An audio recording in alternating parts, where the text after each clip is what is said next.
Hello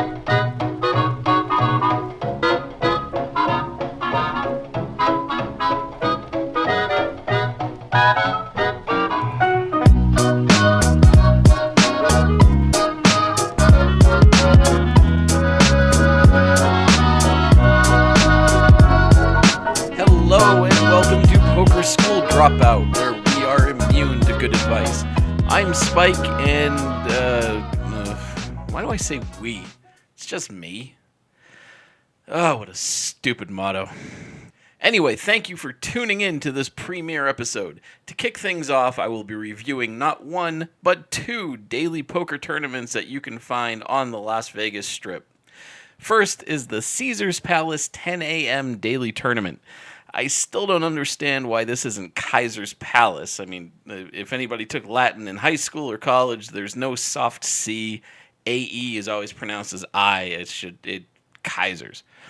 In any event, the 10 a.m. tournament is a $100 buy-in. It has 20-minute levels, which I'm not crazy about at a $100 or more price point. But it's actually pretty common in Las Vegas, and, it's not exactly turbo, so, it is what it is. You get 12,000 in chips, which is 240 big blinds to start. Opening blinds are 25.50. Actually, this is something I'm going to focus on in a segment on another show, but it's worth noting now. When you're deciding what tournament to play, don't just look at the starting stack. Look at it in terms of four very specific points. The starting stack to opening blind ratio, what level your starting stack becomes 10 big blinds, and what level do antes kick in. If you only look at your actual starting stack and nothing else, you're going to get trapped in a tournament that might have a lousy structure or be more of a turbo than you'd really expect. One property in town used to offer some kind of monster mega stack tournament with a 50K chip starting stack, which sounds great, right? But no, the smallest chip on the table was a 500, and the opening blinds were 500 and 1,000. So your 50K stack was only a 50 big blind starting stack. But like I said, I'm going to go into more depth and more detail on that in a later episode. For the purpose of this tournament, you do get 240 big blinds to start. Antes start at level 7, and your 12K starting stack is worth about 10 big blinds at level 8, when blinds are 600 and 1,200. What this means is that this tournament should run pretty deep, and even with the quicker levels of 20 minutes, there's still a lot of room to play in the early levels before everybody gets to push fold, which is pretty common for daily tournaments. There are no add-ons or rebuys or anything like that. You can re-enter the tournament, which is different than a rebuy once you've spewed off all your chips. There's a $1,500 guarantee attached to this tournament, but I don't put a lot of stock in guarantees in daily tournaments. More on that later. Actually, all of the Caesars dailies have guarantees attached to them, and it'll vary by time of day and price point. The rake is pretty standard for Vegas casinos. It's about 25%. Not a whole lot you can do about the rake. Some places do go super low, like the Wynn or the South Point, but 25% is about average. Some places do go up to a third. I'm looking at Green Valley Ranch, which is insane, but they still get players. I'm focusing on the 10 a.m. tournament for a couple of reasons. One, I played it fairly recently, so I'd rather talk about a tournament that I've played rather than one I've just read about. And two, I found the clientele here to be a really weird mix at that hour. There were 47 people on a Sunday morning pre-World Series of Poker. Nothing unusual about that per se, but half the players were local grinders who got up early to play, and half were tourists who hadn't gone to bed yet. If they were keeping their eyes open, it was by sheer willpower and caffeine. A couple of minor things to note before moving on to the next property. This tournament does sit 10-handed instead of 9, so make sure you shower that morning. They use a machine shuffle, not a hand shuffle. The chairs are comfortable. The dealers are pretty fantastic. Floor personnel are great, as are the cocktail waitresses. Typically, I'm told this tournament lasts 4 to 5 hours. I wouldn't know, having busted out in spectacular fashion before the first break. There are TVs at nearly every sight line, so you don't have to worry about missing the game. Really, it's a good tournament. Could maybe Up the level time a stretch for my taste, but all in all, it's a really solid value, and I'd say it's probably one of the more underappreciated set of tournaments in town. Moving on. How about something completely different?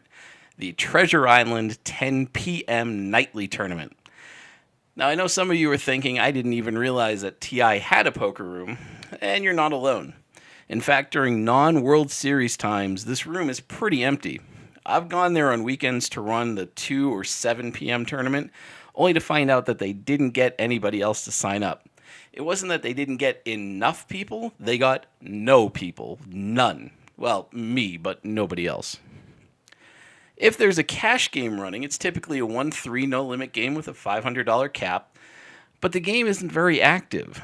TI has a rakeback promotion where they'll pay you to play a certain number of hours in their room, but all this has done is attract local fleas who would rather read the paper and fold every hand that isn't pocket aces trying to collect free money. I've heard from a few people that the room should just close and that it doesn't make sense to keep it open. But if the room closes, that's one less game that the casino offers. And if the casino starts offering fewer games, suddenly it's no longer a 4-star resort, it's a 3-star resort. And 3-star resorts can't charge as much for rooms and other services as 4 stars do. So keeping the poker room around, even at a loss, helps the company out in the long haul, at least for now. But enough of that crap. You're here for the tournament stuff. So, as dead as that room is during the day, it comes alive at night. That 10 p.m. tournament not only attracts a ton of players, it's a better value than it gets credit for in some aspects. This is actually the runoff from the popular old Stratosphere 11 p.m. tournament, which itself was just a continuation of the old Sahara 11 p.m. tournament. There's some history there, but that's another story for another time. As for this tournament, there's good and there's bad here. For the good, it's a small buy-in tournament at $75, $77 in June of 2017 because they're running some kind of promotional free roll thing. I don't have all the details on that. It's 20-minute blind levels, and you get a great starting stack of $15K. This translates to a starting stack of 300 big blinds. There are no antes, and you don't have to worry about that. And it doesn't really become a super turbo until about level 7, where your starting stack is about 7.5 big blinds. There's a $1,000 guarantee attached to this one, but that typically gets crushed. During non-World Series times, this typically gets 25 runners on a slow night, upwards of 40 or more on a weekend, and the World Series has brought in fields of 60 or more. For the bad, the rake is normal to high. It's pushing 30% because they take an extra $2 off the top for a leaderboard prize pool that they run. But more importantly, I say this is the most dangerous tournament in town. It's not that the other players are highly skilled, although there are some really good players here. It's that they don't give a shit. They'll call all-ins with any 2 cards just to have a good time and gamble it up. The landmines you have to avoid here are absurd. I know people talk about variance in tournaments being too high, and they're right, but it's amplified at the TI because of how many people play fuck-it poker and who do not care if they have to rebuy 3 or 6 times. For the nitty-gritty stuff, they do sit 10-handed and they use an auto shuffler. No rebuys or add-ons, but you can re-enter. And you can surrender, which is not all that common, or at least not well advertised at other places. That means before the registration period is over, if you're unhappy with your current stack, you can essentially give up, pay another $75, and re-enter the tournament with a full starting stack without needing to bust out first. It's probably never worth your while to do this unless you're supposed to drive home the chip leader and you've only got about 4 big blinds left before registration's about to close. Dealers are mostly good, though there's one terrible one and one who looks like he will literally die if he cracks a smile. Floor staff are excellent and drink service is incredible. They have a wall of TVs on one side of the room and a few others scattered throughout, but don't count on a great line of sight for the game. The tournament always ends around the 4.5 hour mark. The levels just get to be clownishly high at that point, and most people will just chop instead of playing bingo. And yes, I'm going to be talking about chopping in a later episode. But all in all, this is a crazy dangerous tournament, but the players are so lively and fun that it really makes it worthwhile. I highly recommend this tournament, especially if you're in the mood for fuck it poker. Before I go, I did want to touch on the guarantees. I mentioned that Caesars had a $1,500 guarantee and the TI had a $1,000 guarantee. Well, remember, poker supervisors aren't dummies. They know how many players are going to be in their tournaments, especially the daily ones that they run on a day in, day out basis. With Caesars, if $75 of your $100 buy-in goes to the prize pool and the guarantee is $1,500, that means they only need 20 people to hit their number. The one I ran got 47 on a random Sunday.